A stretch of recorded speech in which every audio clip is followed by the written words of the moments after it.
I thought I'd take a few minutes to talk a little bit about the U.S. debt situation, the debt ceiling crisis in the U.S., as I've been getting a lot of questions about it. For a lot of you folks, you guys are thinking, hey, this is new. It hasn't happened in a while. What's going to happen when the U.S. does hit that deadline? The reality is this isn't the first time this situation has happened. As a matter of fact, since the 1960s, this has happened 78 times where the U.S. debt ceiling has increased. The challenge is that it doesn't happen very often, or at least doesn't come to the forefront very often. So it's somewhat out of sight, out of mind. But the reality is, no different than a lot of Canadians, the U.S. Borrows money to essentially pay their debts. And they actually borrow up to their debt ceiling or up to their limit. And what's transpired is, earlier this year in January, they hit their debt ceiling.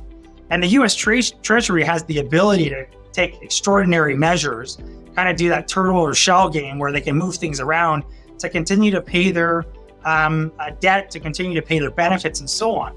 Well, what's happening here over the next few weeks is the deadline, that the day that the U.S. will likely run out of money, the U.S. Treasury has said is somewhere between June 1st to June 10th.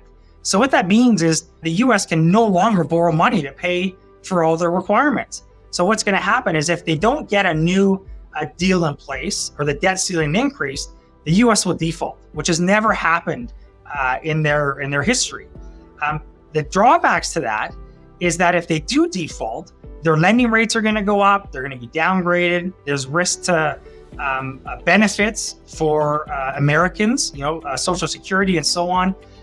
Borrowing costs go up. So it's really important that they actually get this done. And the last time it was this hotly contested was actually in 2011. And what we saw in the markets is it got very choppy as they came closer to the deadline.